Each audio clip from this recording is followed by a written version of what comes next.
What could he have done? What can he do? Why was this happening? The monster just erupted out of somebody. Could it be stopped? Was it going to happen to everyone? No. He couldn't think like that. Was it targeting specific individuals? Could he be next? The servant was near him. Maybe he was the intended target. He was going to have to consult people who might know more, might know better. He had to return to the capital. Hello and welcome back to Pathfinder Kingmaker, with me, McGammar. Last time, we tried to solve our monster problem by holding a hunt and inviting monster hunters.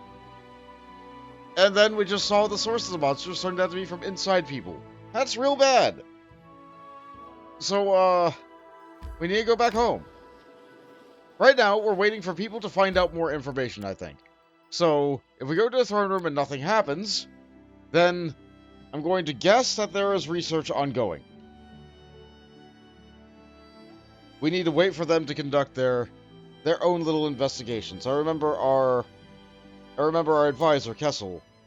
He needed a month to try and conduct his research. My other advisors are probably doing similar work.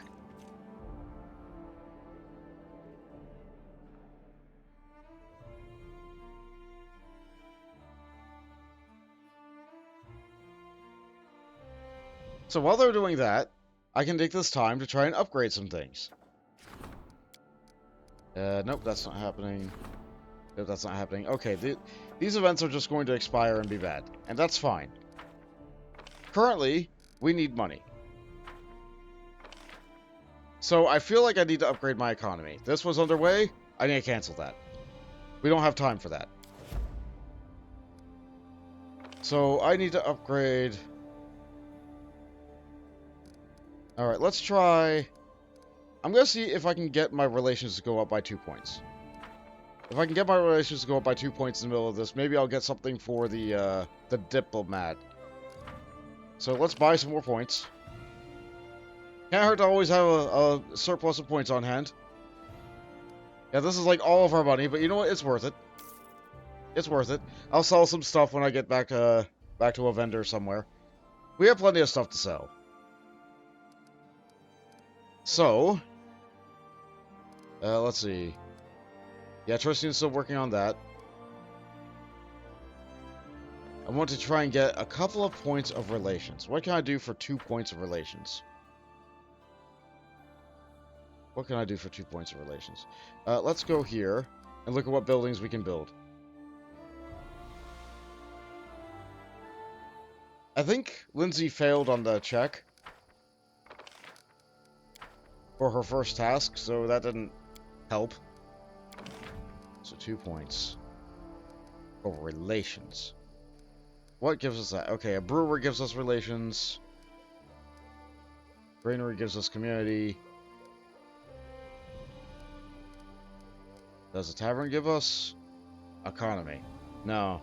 Relations when adjacent to a longhouse.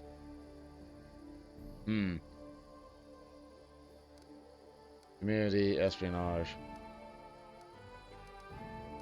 Okay, so we do have a longhouse here. A tavern might be a good idea. We need only 2 points. And the other thing that we can build was the brewery. +1 stability when located next to a tavern. Well, we're just building a tavern, so that fills this place up nicely. We'll get our 2 points of relations. Everything will be great.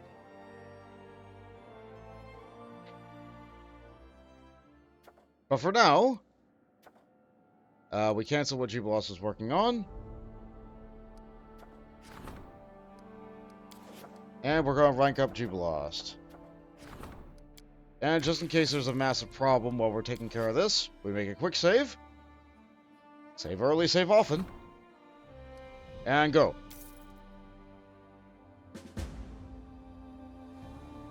Weird that's not making that whooshy noise while I'm here.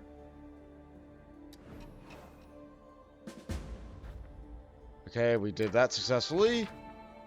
We did not take care of Best Friend, that's fine. We did not take care of Nature's Rage, that's fine. It doesn't look like they gave us any penalties for failing those. So that's good.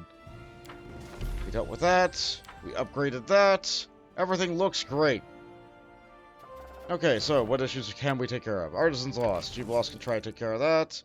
Visitor. Magister. Enchanted Wind. Everybody's busy.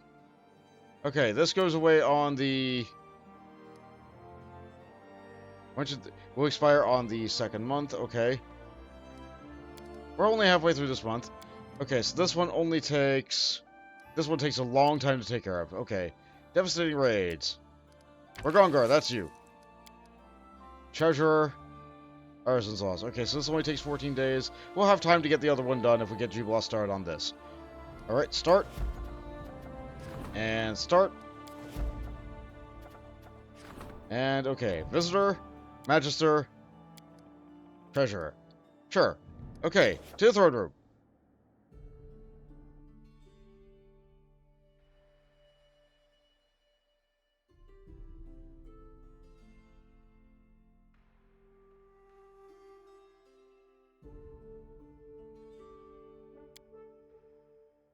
Hope these are important.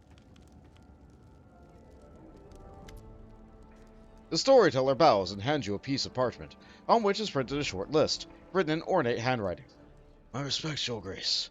I hasten to hand you this paper that I have received in your new subject. An appraiser of magical items has settled in the capital.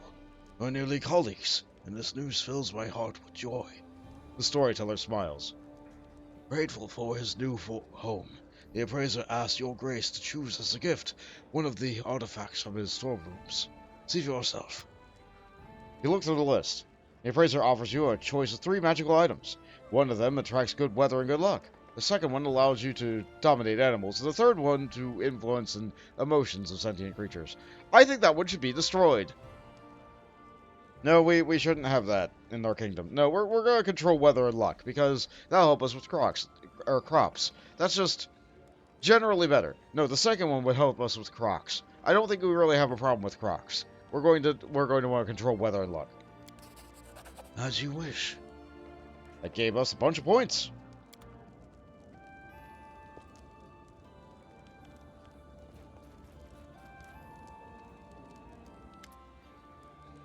I brought a petitioner with me, Lamar Tinch, a famous expert on everything regarding alcohol and beverages which feature it.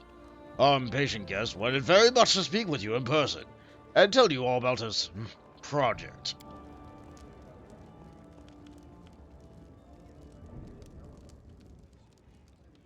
The halfling before you looks young, but his sharp eyes, framed by slight wrinkles, gives away the petitioner's considerable age. Lamar nods politely, sweeping the floor with his beret and showing off an emerging bald spot. My respects, Baron. I beg your forgiveness for how boldly I sought our meeting, but I couldn't hardly trust anyone with the fate of my beloved new child, after which appeared to me in a waking dream as I walked your lands. You see, I was traveling through on my way to Brevoy, when, my surprise, I discovered a most curious detail. It turns out that many spicy and bitter herbs, which I and my colleagues use in my work, grow wild in these lands. Wineberry, goatweed, gentian. He bends his fingers, enumerating the plants and waves his hands. These names probably tell you nothing, but to me, for me this is a rich list like a splendid palette, the foundation upon which a true masterpiece might be built. A masterpiece, you say? You have my interest. Your Grace, I was imagined settling in Brevoy, but your lands have truly inspired me, and now my greatest dream is to open up a shop in this very capital. With a bouquet that you can easily gather nearby, I can very easily create a new beverage, true ambrosia to any halfling. Only thing is holding me back? Lack of financial resources. Prometheus is now frowning. I hope now that, upon hearing my request, you and your respected treasurer will not refuse a humble artisan a little assistance. Of course, in exchange for a future percentage. Lamar bows deeply once again. I shall eagerly await your decision. Do you want to hear my opinion? This business will fail. What? Halfling alcohol is like fruit juice to other races. It's nothing like your dwarven stout. You want to take a risk and put your money on halfling drunkards, well, it's your birdie and your business. But remember, if you can give this trader a mummy he asked for, then tomorrow there will be 10 more at your gate just like him. You make a fair point, and I also didn't know that about halfling alcohol. Well, yeah, if you project that's doomed to fail, you do have a lot of worldly knowledge on this kind of thing. I don't care for this risk. Tell Lamar that the answer is no. Jublos silently nods in response.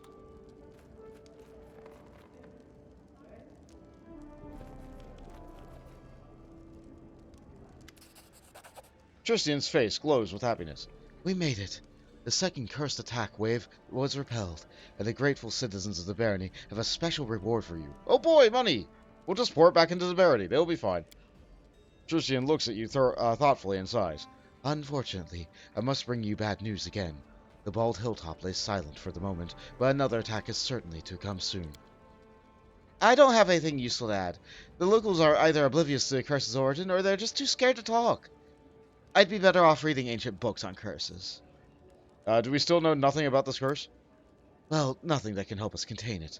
Once every few months, it drives nearby animals, monsters, and other beasts insane, sending them into a bloodthirsty rampage. I don't know what action can be taken on this. The only way I can help is by roughly predicting when the next attack will begin. Forgive me, Prometheus. Don't be so hard on yourself, Tristian. Even knowing when to attack is ready to... sorry, let me try again. Tristian, even knowing when to get ready is an important thing to know. I don't know how we'd handle these attacks if they happened without warning. I agree. Lindsay is right. You're too hard on yourself, Tristian. Tristian lowers his head. Thank you. Your support means much to me. Looks like we don't have a choice then. We'll wait and prepare for the next attack. Tristian just nods, looking down gloomily.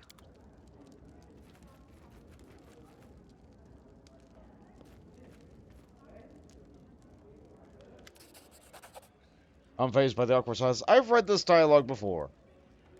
There you go. A little something from old Balkan. Every time I get more stuff from these guys, it's just gonna be the same dialogue. I'm not sure I'll read it every time.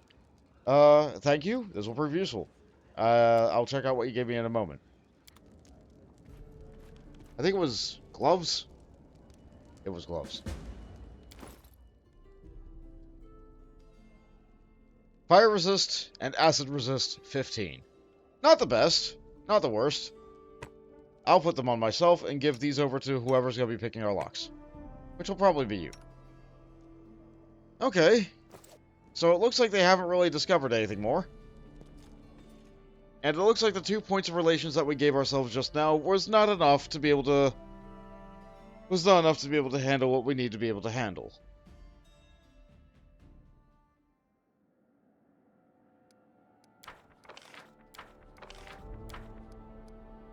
Right? Yeah, we're still busy on that. Wait, did we build a town? We got that upgrade. Upgrade!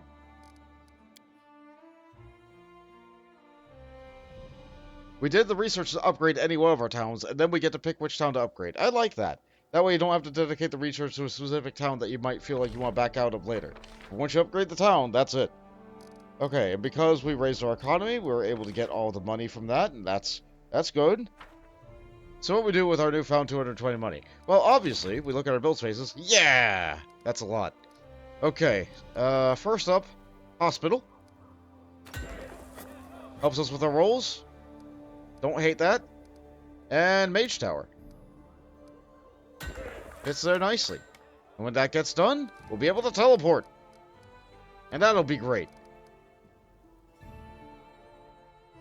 How do I teleport in this game? I don't know. But it sounds really good. It sounds really good. Who else can we rank up? We can rank up the treasurer again. Don't need that. We can support the magister. We don't need that right now. Okay, so... the 2 extra points of relations I got... Wait, is the second point not done yet? Is one of these not done yet? Yeah, that still needs a few hours. Ah, that feels bad. Well... alright, so... I think... I save the game. I make another quick save. And I could either use my day to support somebody else, like the curator, which might be useful. Like having more culture would be nice. Or I can finally support Ragongar. No, I can't. He's busy. Oh, that's a shame. Oh, that's a real shame. And we still don't have anybody who can do that. Well, Uh, who's free? Curator or counselor? Yeah, Valerie's busy, so I can't do the regent. If I raise the counselor, that will start bleeding money again because my economy isn't high enough yet. And we just finished raising the treasury. Dare I have just raised the treasury again? That would help us with the money. I just put him on a job though. Okay. Well, if that's the case, yeah, I think we work on. We work on our curator. All right. So what bad thing is gonna happen if I do this? We quick save again. I skipped one day. I went to see if we're gonna get a message from our diplomat. Yeah, it was a matter of hours.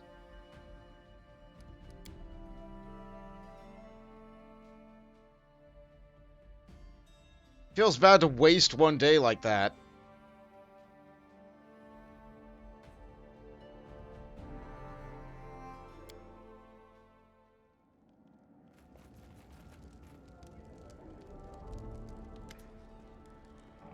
This will only take a moment. Really, it's nothing. But I do need your advice. Some hunters from attacks are wandering the outskirts of your barony. If you ask me, I don't care. There's enough game for everyone. But the locals are outraged. What kind of barony is it? Is it just anyone can cross our borders? Lindsay shrugs. We are not going to introduce border patrols just because a couple does got shot. Right? Right? Yeah. They're attacks, so, like, they could be spies. And they didn't seem interested in hunting at the hunt, but they are interested in hunting at our border. Yeah, let's look the other way. They're only hunters. That's what I thought, too. So, let's discuss something more important. Like what? No, you're gone? What? Oh, hi there. Greetings, Your Grace.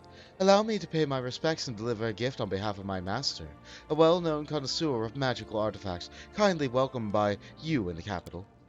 Let me introduce myself as Erling Greyridge at your service. The girl bows briefly and springs back up. She casts curious, assessing glances across the throne room and holds out a package. This is a modest gift from my master, Your Grace. May it serve you well, and in case you're looking for more... Erling looks at you sideways and smiles mysteriously. I beg you to forgive my audacity, but since destiny is giving me this opportunity to speak with you face to face, you see, my master is a highly educated and respected specialist, but unfortunately he has no business acumen whatsoever. For my part, as much as I appreciate my collectible items of good aesthetic value, I am far more interested in turning my knowledge into the sphere towards tangible profit. If you take an interest in obtaining magical items without all the hassle, I could arrange it. Tell me more about your offer. You see, over all my years of travel, I built up a long list of contacts across Golarion. In other words, I can acquire magical rarities, no matter the distance or difficulty. If you kindly help me open up my own shop, I'll gladly quit my master and use my talents for your benefit. Erling stops speaking and looks at you expectantly.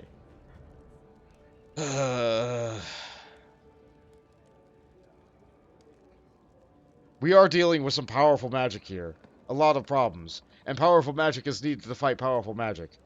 The Stolen Lens is full of powerful magic, but at the same time... This could be the difference between the kingdom surviving and not. I'll see what I can do. Oh, thank you.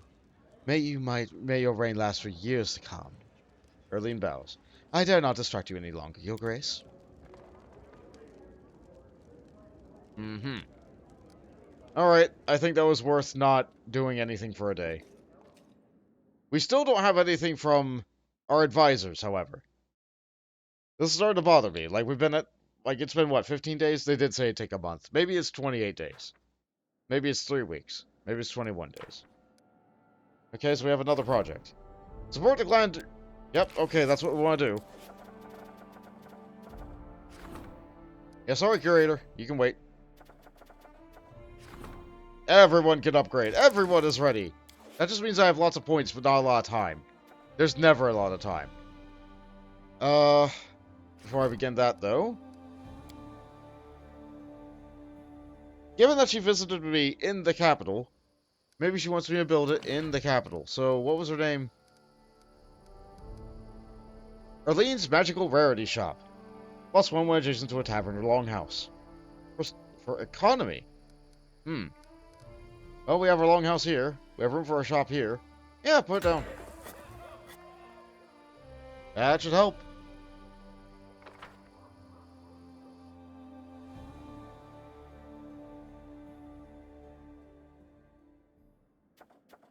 Alright. So, I save? Because that feels important. We got that down. That's all good and all. But there might be a problem. Nothing popped up. That's not a good or bad sign.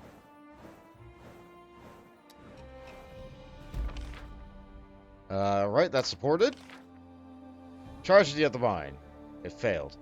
I did just save. You know what? I think we need these points.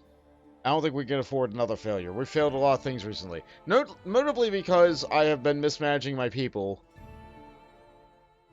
So we do this again. I have been mismanaging my people and having to take them off jobs. We failed a lot more jobs recently than I'd like to admit. Okay? You succeeded this time. Okay, we needed the economy points.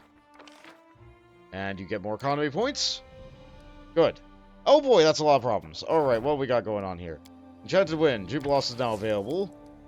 Every little bit helps. Needs to be dealt by the 3rd. Enchanted Wind needs to be dealt by the 2nd. Okay, so this takes a lot of days, but we have time for every little bit. Blank spots. Jaythal can deal with that. He's pretty good at it. Hands of Gold. I kind of want to get Ragongar on this, but, like, he's busy. I think the next person that will upgrade will probably be... We'll get Tristian on this, just because he has a higher chance of success. We have a monster invasion, okay.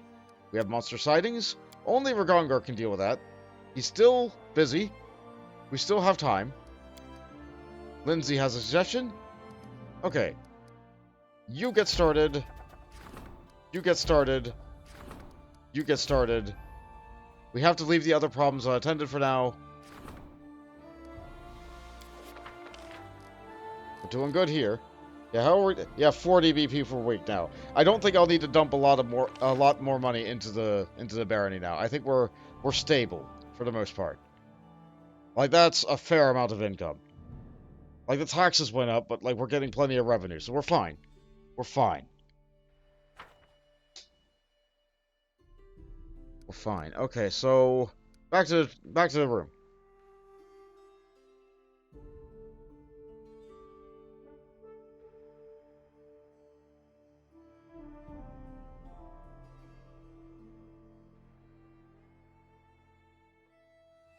Alright, what do you need now, Lindsay?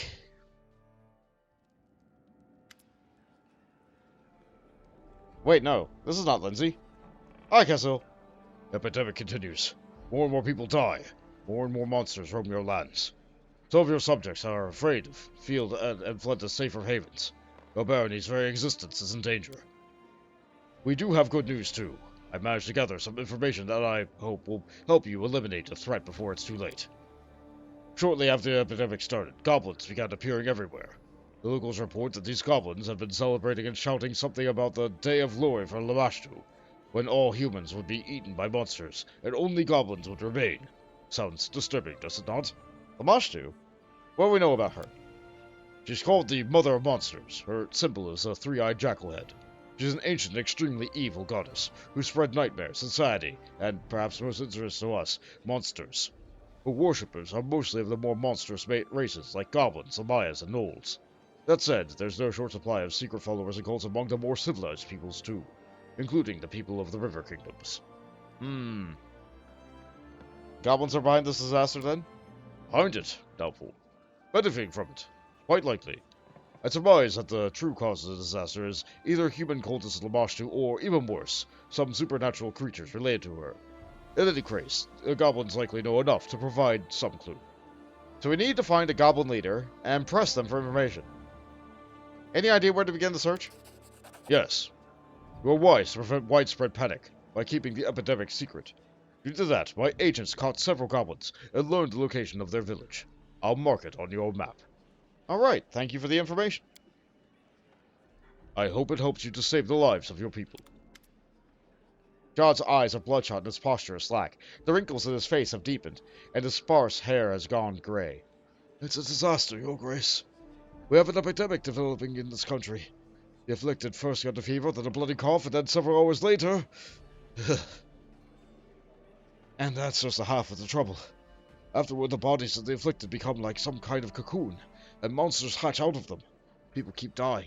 We haven't the slightest clue what's causing it, or how to deal with it. Tristan and I established a field hospital in a building in the former prison. Don't look at me like that. There were no better places to choose from. Frankly, we were lucky to find this one. To cut a long story short, we have a female patient who's volunteered for vivisection. It means cutting into her living body and looking for the source of the disease. He frowns. After the surgery, Rust will forgive us, we'll be lucky if we can close her up and let her go alive and well. However, we don't want to do it without your presence, Your Grace. So please, try to find some time to attend. There's one more thing. John hands you a battered letter. Keston, dunce, he sent a message. He rambles from place to place. These letters are all we ever receive. Well, we just read it. I guess it's urgent. Yeah, I'll check that out in a bit. Vivisection? What exactly are you going to do? What? We're going to find the source of the disease, that's what! Once the monster emerges, the body of the afflicted is torn to pieces, making it impossible to learn anything from the remains. But we found one brave woman who gives us permission to cut her open.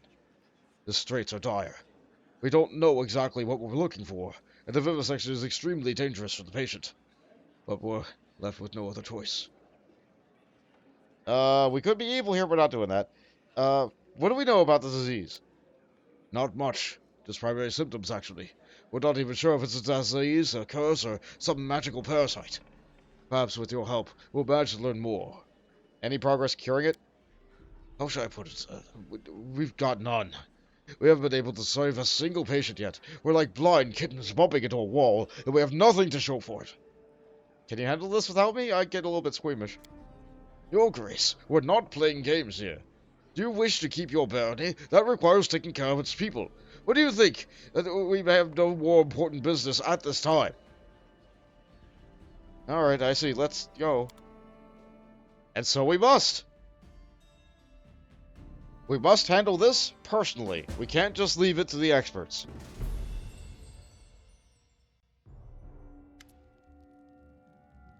This is our hospital. John shows you around the bleak, comfortless building with his barred cells. The prison is certainly not the best location, not the healthiest. But it's better than nothing.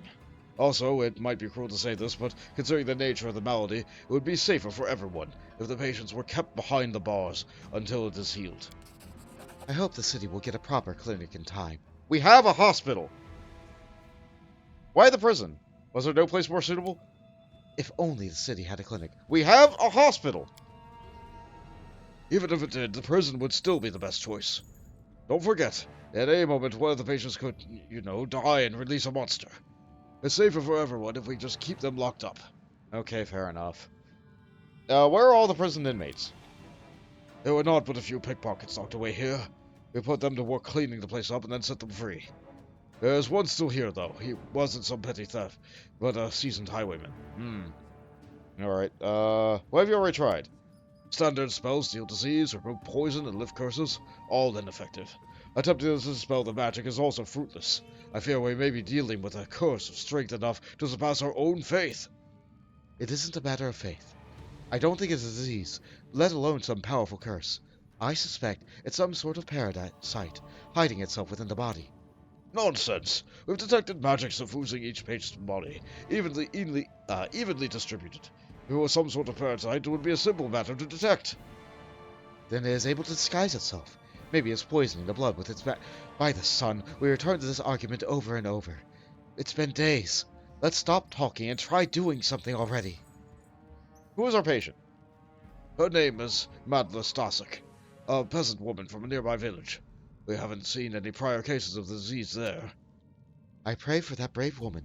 She's the first one to mount the courage necessary to volunteer for the surgery. We cannot let her down. Where's the surgery to take place? Well, that room was previously a torture chamber. There was already a suitable table. Good. I've no need for a torture chamber anyway. I thought as much. Alright, give me a few moments to look around. If you must, but please, don't take too long.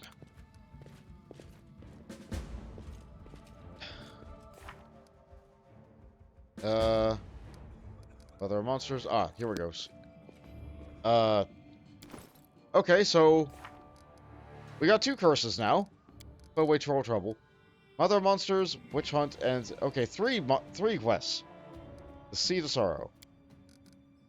Participate in the surgery. Yep.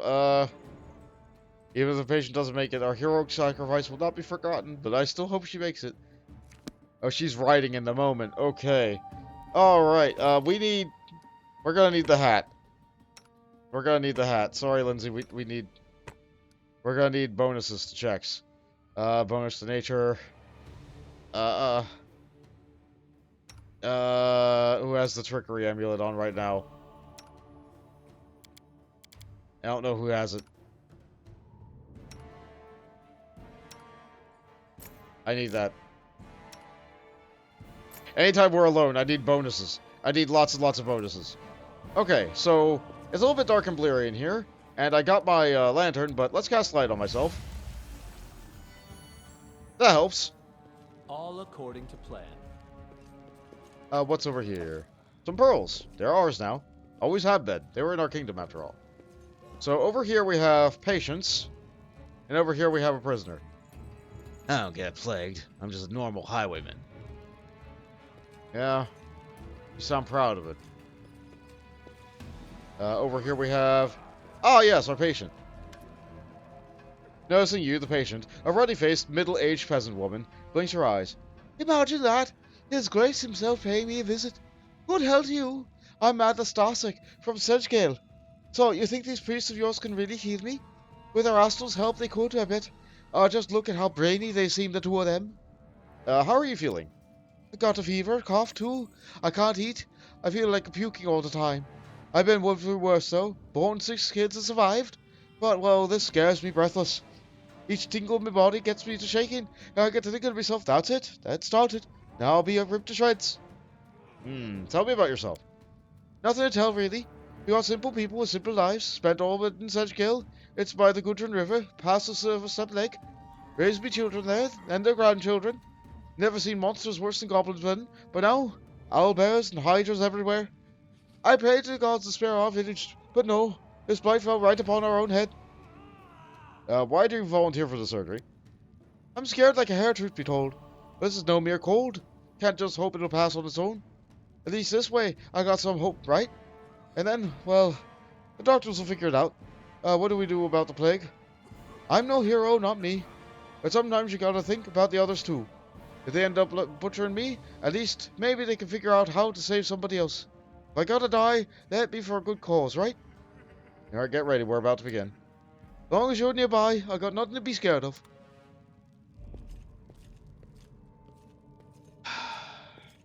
In due time. A little bit squeamish, he says he's an active hunter. No, he just didn't want to do a surgery. Okay. I'm the one who's squeamish. Prometheus, he's fine. Me, not comfortable. Alright, let's save. Let's buff up with the heroism.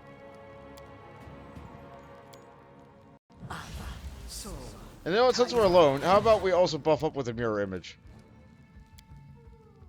Focus on the goal. I'm not doing it. Nauseated.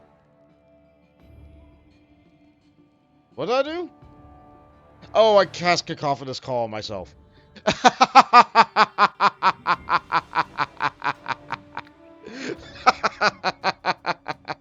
You think got saved!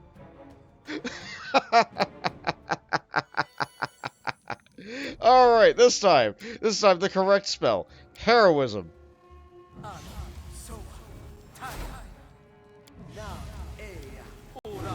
Okay. Now all of us are ready. We can help Jod. Are you ready? Please, we cannot delay much longer. Begin the surgery. Let's begin. Jaws breathes in deeply, then exhales slowly. Rost will be with us.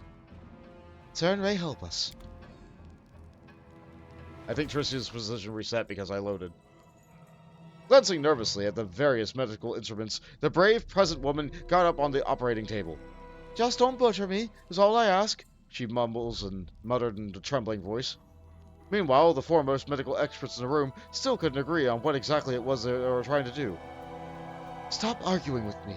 Coughing up blood is a sure sign that the problem is the lungs. We look there. Jod insisted as I used the wrong voice. No. The nausea should be focusing on. We need to examine the stomach, Tristan objected. The clerics turned to the Baron in desperation, asking him to resolve their dispute. After careful consideration, he decided to decide by coin toss. No, I think we'll go with Jod. Tristan continued to object, but there was no more time for discussion. After a short prayer to Erastil, Jod took up the scalpel. Candlelight reflected on the surgical instruments and potion bottles. As Jod's scalpel made the first incision on the woman's skin, I could hear her inhale deeply and loudly through clenched teeth. I confess I lacked the courage to watch the surgery. Even if I turned away, I couldn't help but tremble from hearing the poor woman's screams. The air filled with the acrid scent of medical potions, while Tricia mumbled prayers to ease the patient's pain, simultaneously scanning her body with magical sight. All I could do was whisper my own prayers. But the Baron, he didn't lose his courage. He made a skill check! So we have many options here. We could just be evil and have us, kill the patient on the spot. That would be really... we're not doing that. We could do a diplomacy check, which we actually can't fail on, to take the patient's hand and whisper something into her ear, distracting her from the pain. We could do this nature check, which we can almost not fail on, to help John by advising him in the fastest and most efficient way to finish the surgery. We could try a mobility check, but we're not the best at these. Skillfully assist John in handling the instruments, wiping up blood, and bringing healing potions as needed. Or we could try an athletics check, which we have 0 chance of actually succeeding on, because Prometheus is not strong. Held the patient in position firmly to prevent her from hurting herself. Now you see, the harder a difficulty check is, the more experience you get from it, so the athletics would give you the most experience. But, realistically, I think Prometheus would help with knowledge. So we're gonna go with this. The Baron's medical knowledge helped John immensely. The surgery was over quickly. The peasant woman couldn't scream anymore. Her sore throat could do little more than groan. By Rastal's name, John whispered. I was wrong. The lungs are clear. Tristian closed the patient's wound with a healing spell. Please, don't stop now. You can still save her. The stomach, hurry! Screams of pain rebounded off the prison walls once more, but this time it was over much faster. John cut open the woman's stomach and pulled out a strange item. It looked like some kind of seed, a glowing, pulsing, thumb-sized seed. Before anyone could say anything, it flashed in John's fingers. He dropped it on the floor just in time. On the spot where the seed landed, a portal opened, and a roaring monster jumped out.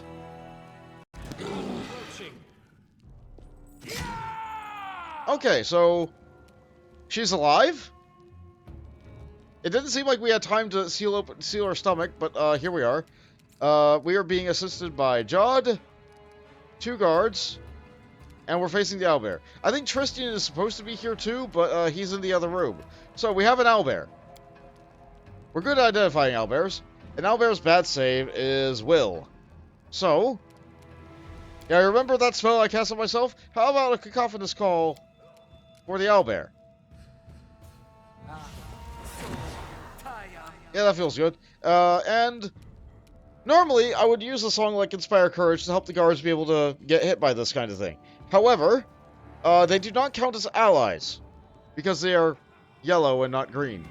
So you're going to use Storm Call.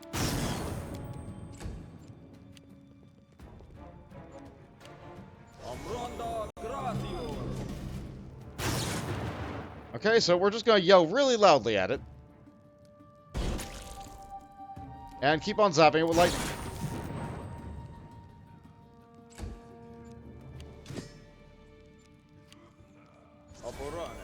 Between Cacophonous Call and Soundburst, it shouldn't get a turn. Yeah, we're just screaming really loudly at it, that's all. I have Lingering Song, so I don't have to worry about maintaining the lightning, but I can get an extra tick of lightning for a move action if I use the turn to end the song and start the song back up. It's nearly down, it looks like, so I will... You know, I have tons of bardic performances. Do it.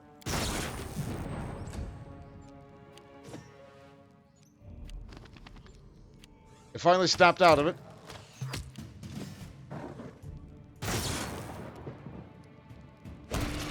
And we win. It didn't get a turn. Good for us. John wipes the sweat from his brow, not even noticing the blood still on his hands. Rostel and Cern may be praised. They're truly on our side this day. It's a miracle. Tristan hands John a clean towel. John pulls himself together and wipes his hands and face. So, what have we learned? You've learned I was a pompous fool and Tricia was right all along. It's not a disease but a parasite, something of vegetative origin. It resembles a seed. I'm sorry, my friend. I should have wagged my tongue less and listened to you more. Please, don't mention it. It was a lucky guess, not worthy of your praise. Are you able to cure the other's disease now? Yes, now we know what to do. We can extract the seed with much less risk to the patients, and with much less suffering. What will you do next? There are still many patients here. We start work on them immediately. And you, Your Grace, may want to search for the source of the disease. We still know neither where the seeds come from, nor how they get into the patients' bodies. New patients arrive daily, and how many never even find their way to a hospital? Our efforts here are not enough by themselves. We need to find the root of this problem. I have to go. Please, find the source of those wretched seeds. All according to Well, how you doing, Madla? Barely survived it. Indeed, we had to cut you twice. But I'm glad that she decided to go under the knife. Now we know more than we did before. All thanks to one brave woman. Alright, so we're allowed to get out of here. I think we've explored everything we can from this location. That is not far.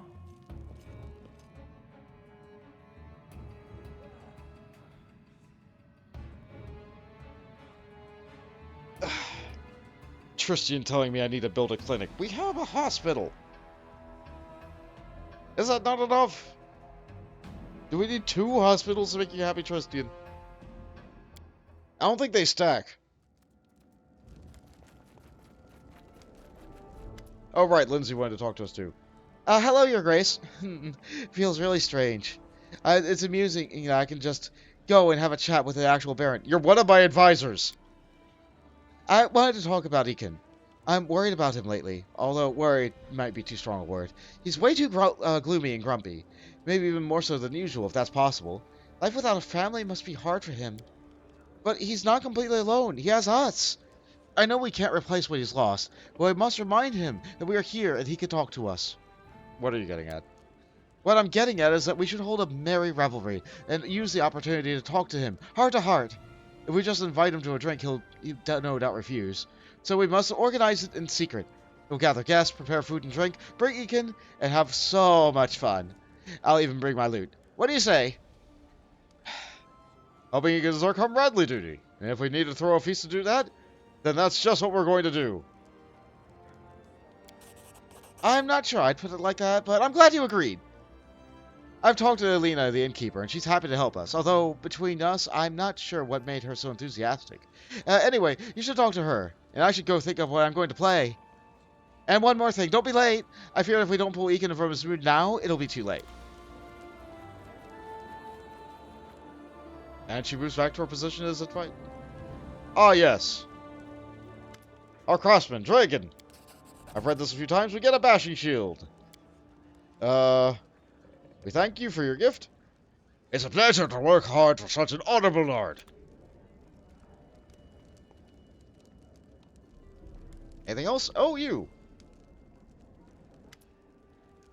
The half-elf is clearly embarrassed to be in the palace. He shuffles his feet and bows shyly. Greetings, Your Grace. Here, I brought you something. He bows low as he hands you this gift. Leviathan's gifts. I need something from you. Cheryl gives you a quick glance. Just tell me what you need. I'll take care of it. New clothes, robe for a mage, or a sturdy cape. We could get mage robes. As a tailor, you would know best what I'm missing from my wardrobe. I want... We already got a nice cape. I think I want a mage robe. You'll look irresistible in the clothing I'll make for you. Cheryl shifts from one foot to the other and finally gets up the nerves to speaking up. You've done so much for me, Your Grace. You cleared my name of slander, freed me from jail, gave me a chance to do my job with honor. Someone wiser than I would simply settle down and live a happy, quiet life, but... there was a reason I was arrested in the outskirts of your domain. I don't want to discuss it here. Please, come over to my village when you have a moment. We can talk there. Believe me, I have quite a story to tell you. Okay, I guess we go visit an artisan later. Chemo bows awkwardly, a broad smile dancing on his lips. It is ready. I brought you something. Northern Lights. Okay. Could you remind me, who are you and what are you working on? I'm Chemo Tavan, a carpenter, engraver, and so on. I can make bows and spears and staffs too, but my bows are the best. I have something special in mind, a bow that will shoot an arrow dead in reflection with each shot. I will make it, I know it, if only my inspiration doesn't fail me. Thank you, Chemo. Could you make something specific for me? Specific? Why, of course, with pleasure. But what exactly? Between all these things, I want a quiver with arrows. That sounds really unique. The elf gives a leisurely nod. I will do it. That could be really fun. We check the table to manage anything that we need to do before we go and try and help our companion. So it seems like we have to do something to help out. We're in the middle of everybody dying in the capital. We found out a little bit of information. They're curing the people they can. That is a step in the right direction. But apparently, now is the time that we need to go and try and do something for Ekin to lift his mood. We need to try and have a party. I guess that's just Lindsay. But you know what? We have been working really hard. We've been pushing ourselves.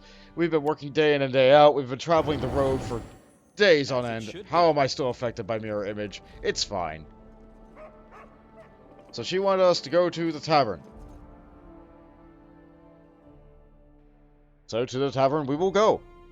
I can do that.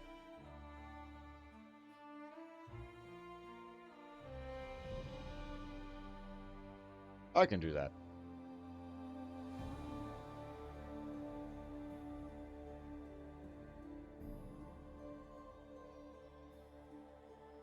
Uh-huh. I say I can do that, but only if the game lets me do that.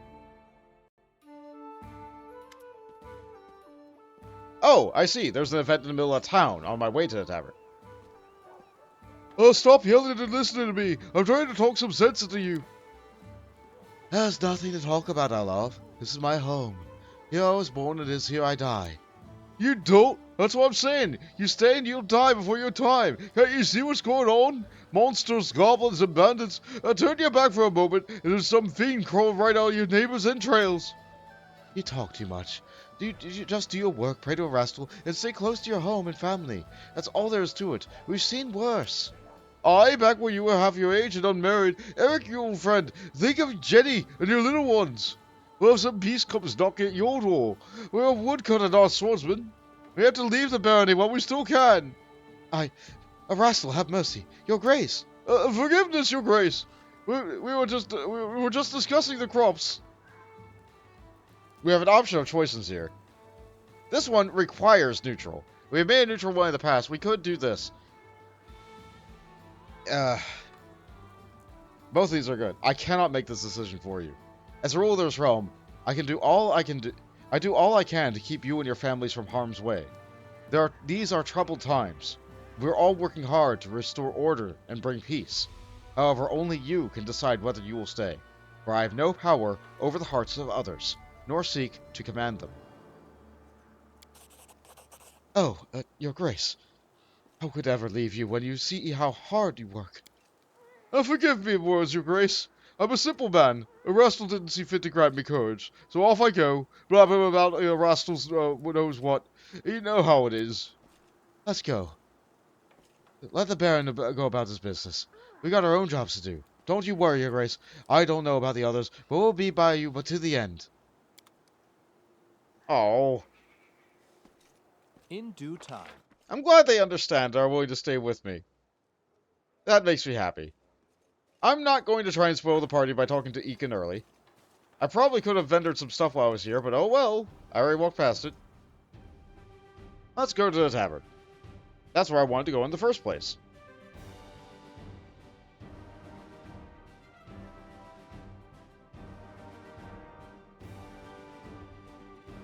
I'm still trying to push myself towards lawful. Still trying to do that, but all these neutral options just keep coming up, and they're so good. Yeah, how are we doing on that spectrum? We're close. We're tipping. I just gotta make some more lawful choices. Alright, so let's go talk to... Wait, who are you? Have we met? I guess not.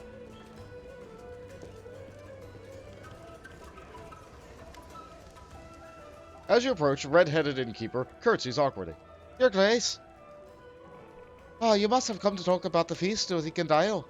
I'd be happy to. I provide food and drinks. Everyone will be first class. How much will this idea cost me? Don't mention it, Your Grace. It's such an honor for me. Everything is on the house. Who will serve the feast?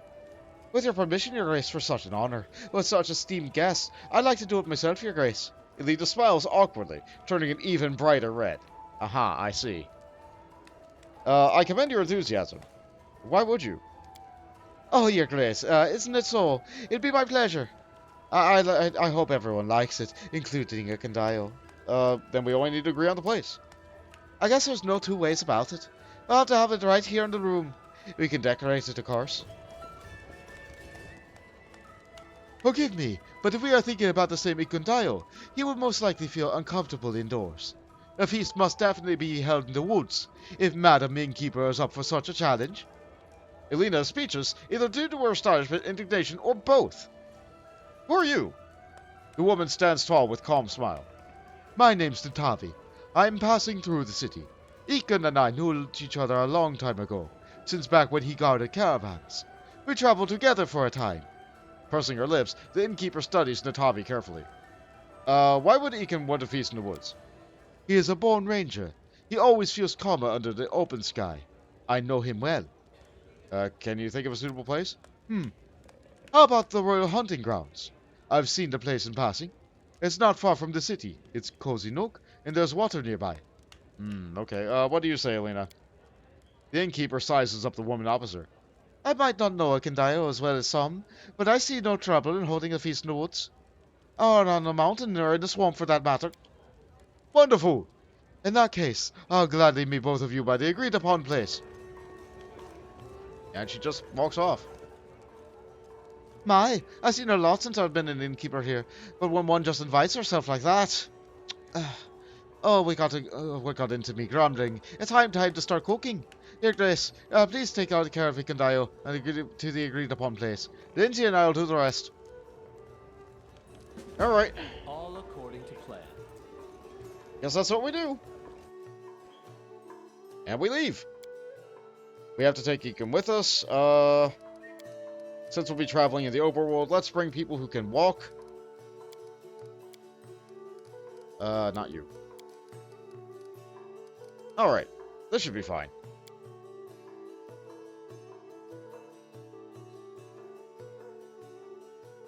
We took care of all of our state of affairs. We took steps towards solving the monster problem. We can take a little bit of a break to have a party.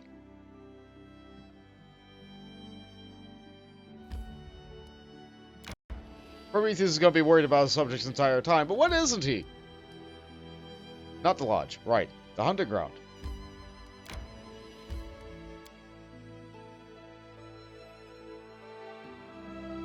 If only we could have got this event one day earlier, so I didn't have to skip a day. Ah, well. I guess I'm just traveling too efficiently. All that not resting. And I have to wait in the capital anyway. Oh, I heard something fall down. Okay, the weather's real bad. But the map changes a little bit here.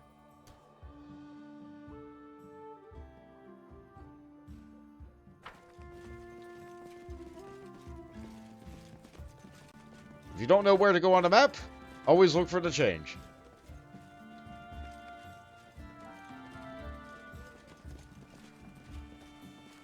Yep, that certainly is a change. Here's where everybody is. We can talk to the servant.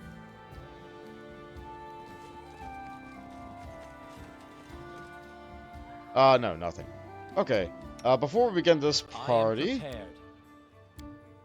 I think I buffed myself up with another heroism. Because, you know, there's probably going to be skill checks. That's why I got the hat on. And let's talk to Alina to start this.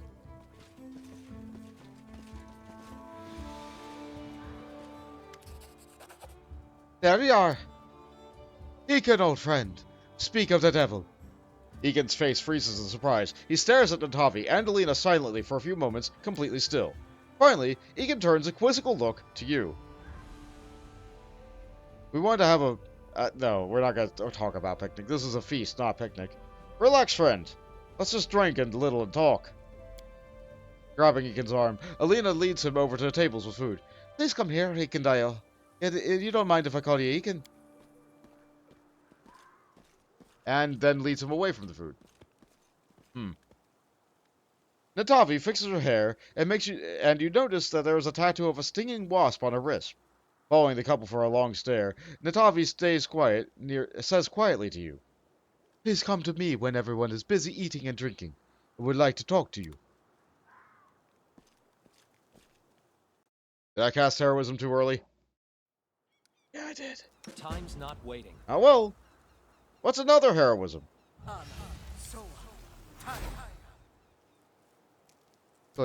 My favorite pastime at parties is to stand silently in the darkest corner and watch friends and strangers dancing and having fun. And if I can target... Weird that Click and Kinira are together. Next time, if you want to throw a party, ask me to arrange it. Well, we'll see. Join me. The food is good. Thank you for the invitation, Prometheus. Go Grace! Jathal is here. Weird that she talks to me like that, not... Oblivious to death, unconscious and alcohol lethargy. Is it not all the same? A great celebration. It's nice to see smiling faces all around, and to forget our troubles for a while. If you say so. Such a wonderful idea, Prometheus. Come now, why didn't you tell us about it sooner? I'd have baked a pie. I'm sure you would have, Olivia. Your health, Prometheus. By the way, if you're looking for where to go after a feast, I know a place with a very peculiar menu. Only live once. Alright, well... Alright, we'll talk to her next. Your Grace. Smiling, Natavi nods politely. I admit, we got acquainted very suddenly. Ah, that's right. When we met for the first time, I had to speak to him. Interruptions be damned. What was I supposed to do? I haven't seen Ekin in such a long time, and I was so surprised to hear about him. I'd like to know you better. I am at your service. Where are you from? I grew up in Nantambu, far from here, but never liked the city. I left it years ago, and haven't been back since. I remember leaving it vividly.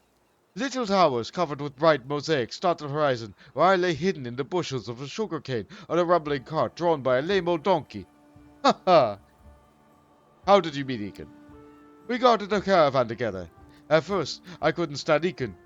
I took his silence for arrogance. Sorry.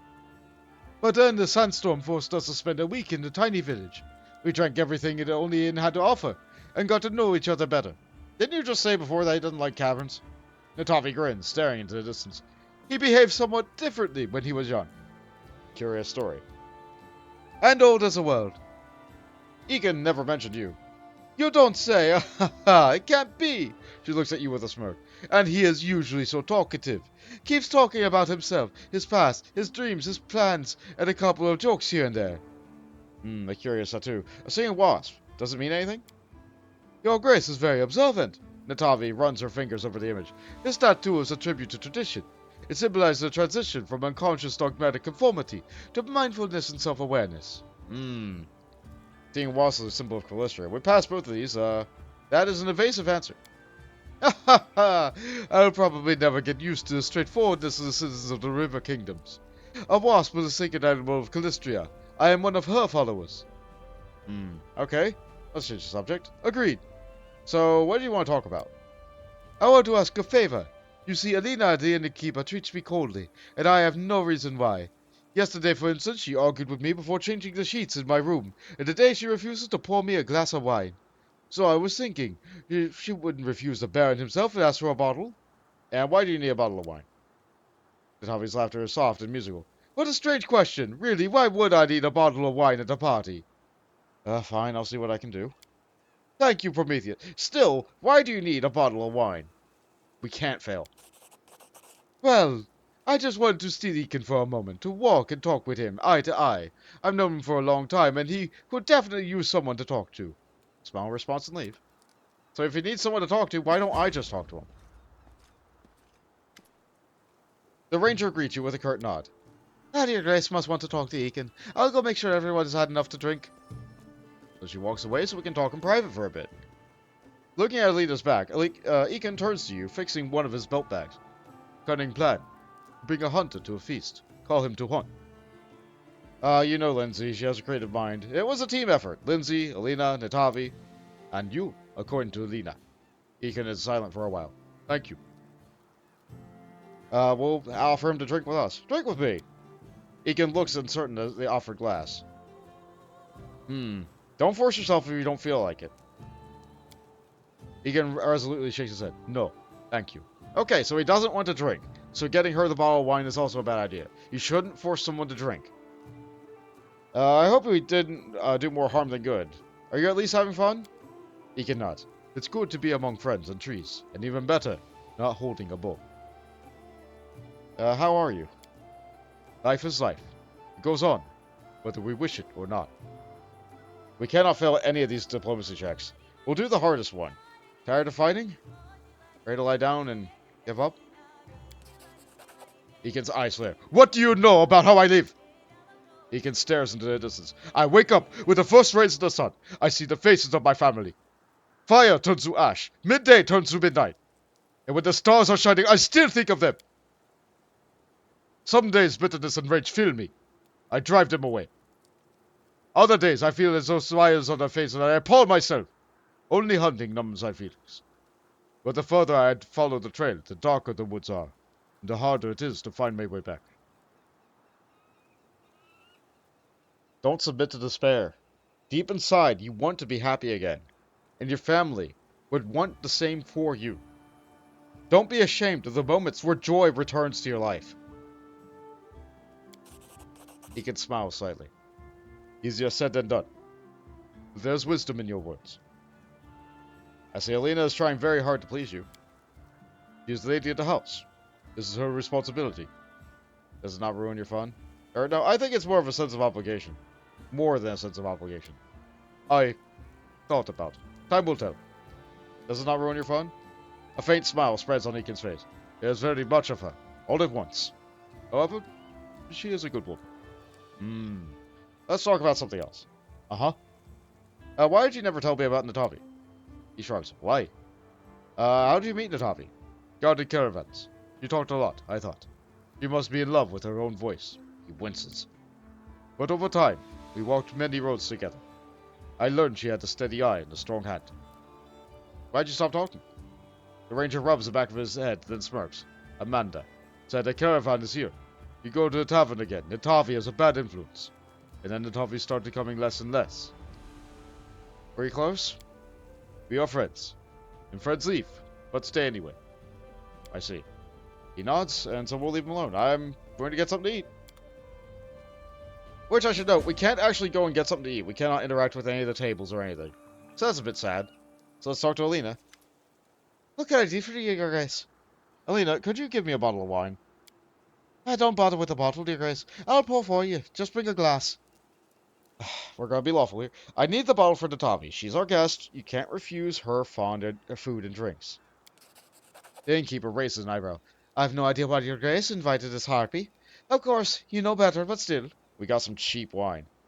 Thank you for organizing such a wonderful party for Ekin. My pleasure, Your Grace. I'm happy everything turned out this way as well. Besides, entertaining a man such as Ekundayo is a pleasure. The innkeeper giggles, covering her mouth with a handkerchief. Ekin pretends not to hear.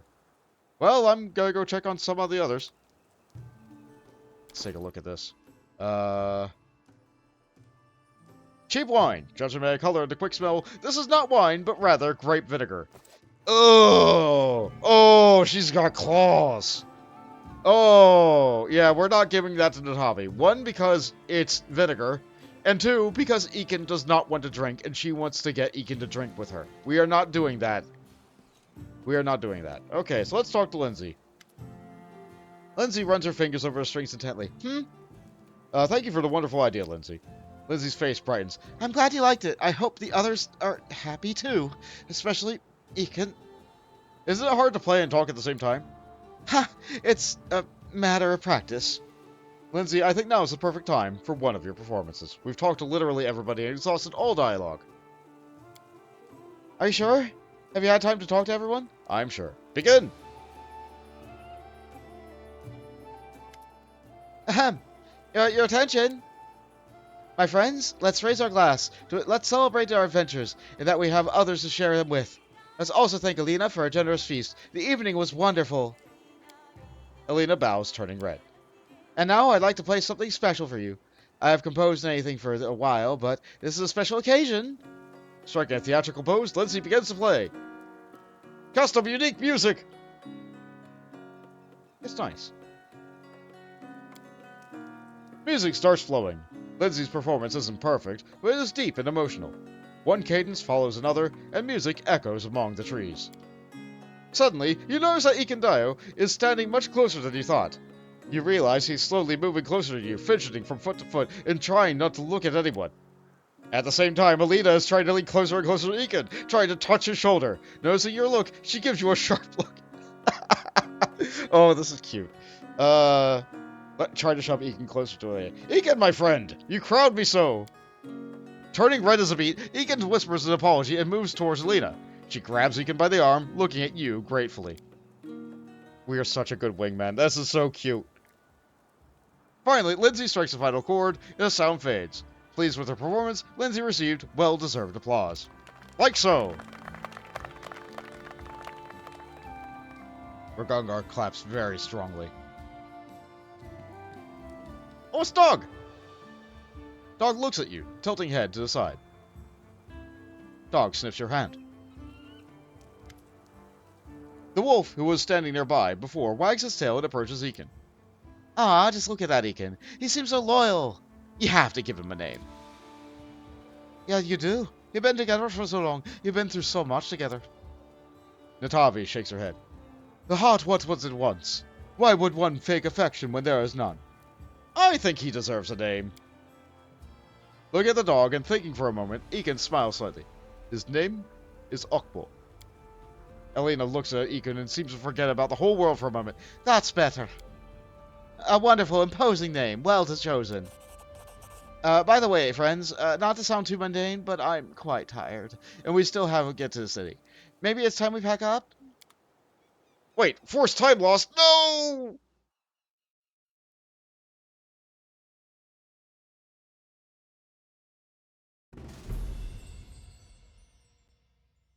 Well, that was a feast of feasts. That handles our companion quest. We probably have a couple of little loose ends to wrap up there, but ultimately I'm really happy with the way that turned out. That is not far. Let's go over to the tavern and see what Alina has to say about all that.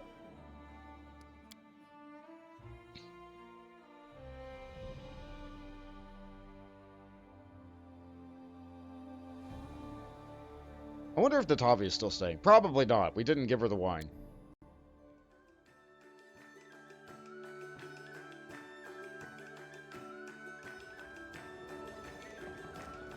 We have to go around the counter to talk to As her, it that's should right. be.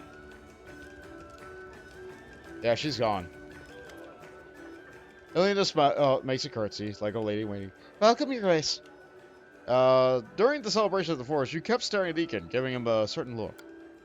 After a brief moment of confusion, Elena answers easily. Of course I did. Egan's a handsome man. And he's hardworking, he's got no bad habits, he's got friends in high places. And his gaze is so mysterious, and he's so quiet. If you could only imagine, Your Grace. I think I can imagine. I should go. Come back soon, Your Grace. No one can treat you better than me. Oh, that was fun. That was a lot of fun. But we still have a lot of problems going on in the Barony. Namely, we have to deal with the monsters, the goblins, and something about a letter from Kessler. We'll read that later. Right now, I'm going to call it there. Thank you all so much for joining me on this episode. I'll probably sell some stuff between episodes. And next time, maybe we'll continue to walk this path together. Later, Pathfinders. Oh, they were so cute. And Prometheus is the ultimate wingman here. Wingman Baron, yeah! You know, like if it amounts to anything. Even if it doesn't amount to anything, at least they're having fun, right?